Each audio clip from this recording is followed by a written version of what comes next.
الله الرحمن الرحيم، والصلاة والسلام على أشرف المرسلين. معكم مصطفى الكاموني، رئيس الجماعة الترابية كريديد. في البداية كنشكر الموقع الإلكتروني مشاهد بريس على حضوركم والتغطية ديالكم لهذا الحدث. هذا الحدث يتمثل في تنظيم قافلة طبية.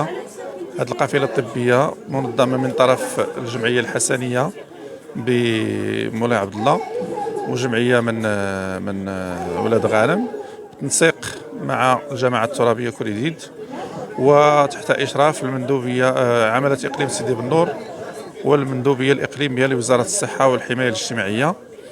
وكيف ما كتلاحظوا أن هاد القافلة الطبية حضرها 42 طبيب مختلف التخصصات، وهي كتلاحظوا أنه كاين واحد الإقبال كبير من طرف سكان جماعة كريديد، والعملية ديال التنظيم ساهرين عليها جميع الأطر اللي كاينين في الجمعية، ومن ضمنهم حتى أعضاء المجلس الجماعي، وكاين كذلك حتى الموظفين اللي في الجماعة كلهم متطوعين في هذه العملية ديال التنظيم.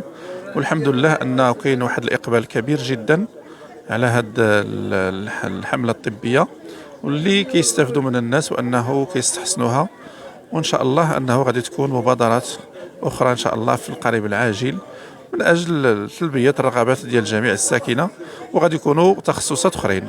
العلم أن هذه القافلة تضم مجموعة من الاختصاصات اللي ما كايناش في المنطقة، ويمكن ما كايناش حتى في سيدي بنور.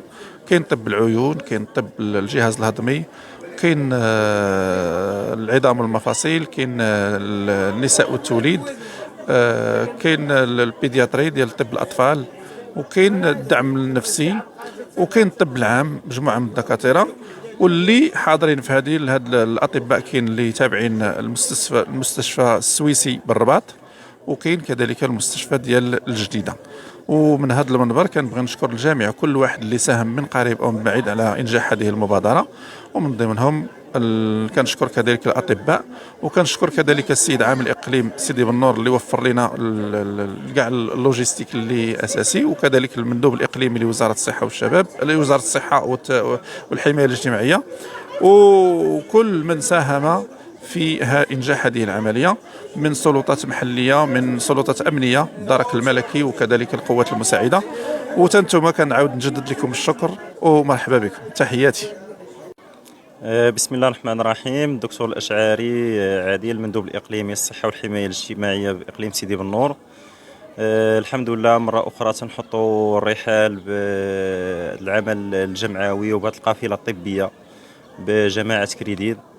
الحمد لله، وبالتشارك مع جمعية الودادية الحسنية المتطوعي المسيرة الخضراء، وجمعية ديال النور، الجمعية ديال النور اللي مختصة في دار الطالبة هنا في جماعة كريديد، وبالتشارك مع المجلس الجماعي ديال كريديد، وفي إطار المبادرة الوطنية كذلك اللي ساهمت من خلال القافلة المعدة للخدمات هذه. ومن هذا المنبر هذا تنشكروا الجماعة المحلية ديال كريديد، ونشكروا السلطات المحلية، الدرك الملكي والقوات المساعدة، وتنشكروا جميع المتدخلين والسيد عامل عمالة إقليم سيدي بنور على هذه الجهود المتضافرة، واللي تستافدوا منها الحمد لله المئات من المواطنين بمختلف الجماعات، خصوصا وان العالم القروي محتاج كثيرا لمثل هذه البوادر الطيبة.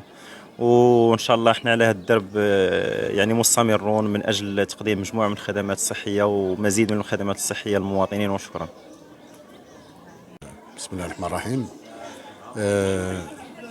اليوم تنعيش واحد الحدث مهم داخل أروقة إعدادية الفضيلة، اللي هو بالمناسبة ديال تنظيم واحد القافلة طبية من تنظيم مجموعة من الشركاء على رأسهم جمعية المعرفة للسير دار الطالبة بكريديد، بالتنسيق مع جماعة كريديد وتحت إشراف عمالة سيدي بنور، وبالتنسيق كذلك مع فاعلين من المجتمع المدني، خاصة جمعية النور للأعمال الاجتماعية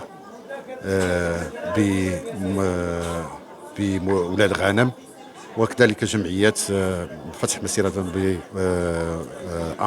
بمولاي عبد الله فرع جديدة. طبعا نعيش هذا الحدث المهم لأول مرة ينظم داخل جامعة كريديد، وتستفيد منه هذا العرض الصحي ديال مجموعة من التخصصات ديال ساكنة جامعة كريديد، اللي صراحة كتعرف الهشاشة وأن الناس ما تستطيعش أنها تولج لهذه الخدمة. فارتأينا كجمعية كمجتمع مدني وبالتنسيق بطبيعة الحال مع السيد رئيس الجماعة أننا نفكروا في هاد الناس هذا ونقربوا الخدمة من هاد الناس. واليوم صراحة جانا واحد العدد هائل، لأنه كيتصادف اليوم يوم السوق الأسبوعي، أن الناس كتجي كتحج للسوق الأسبوعي بكثرة، لذلك كتشوف كما ربما بالتغطية غتشوفوا أنه كاين الناس بزاف اللي غيستافدوا من هذه الخدمة. نطلب من الله العلي القدير أن يؤجر كل من ساهم من بعيد ومن قريب في إنجاح هذا اليوم اللي غيبقى يوم تاريخي مسجل بجامعة كريديد. وشكرا. تازي أحمد رضا، رئيس جمعية النور للأعمال الاجتماعية بولاد غانم. نحن هنا بصدد واحد القافلة الطبية في جامعة كريديد. احنا كجمعية كان عندنا عدة قوافل طبية اللي هي نجحات، واللي هي المغزى ديالها تقريب الطبيب من المواطن، بالخاص بالنسبة للمناطق المعزولة مثل جامعة كريديد اللي هي تتعاني العزلة وتتعاني التهميش. وهنا كاين قرابة 40 طبيب في تخصصات عدة من أجل الإنهاض بهذه الشريحة الشعبية، ومن أجل التطبيب ديالهم، من أجل إعطائهم بعض الأدوية. وهذا غير واحد المبادرات تديرها الجمعية ديالنا، فيها عمل خيري، فيها تضحية، فيها شيء من الإيثار. ونأمل إن شاء الله في المستقبل أننا نطوروا المجهود ديالنا إلى الإتيان بجراحات بالأخص في الطب الأعين اللي هو تلقاو فيه واحد الإقبال كبير. وإن شاء الله فيما يخص المستقبل غنديروا إن شاء الله عمليات ديال الجلالة، وغنديروا عمليات ديال الكاتاراكت وديال لا كونجونكتيفيت، ونتمنوا التوفيق للجميع. السلام عليكم، أنا نادية باباج من جامعة كريديد. كان استقبلونا هاد الناس مزيان، جابوا الأطباء. كنشكر الرئيس ديال جامعة كريديد السلكاموني الله يجازيه بخير، وجلالة الملك الله ينصره، بهاد الجمعية ديال الأطباء والممرضين والصيدلية ديال الأدوية، كل شيء في جميع ما يرام، واستقبال زوين. وكنشكر سيدنا، كنشكر الأطباء من هذا المنبر، وشكرا.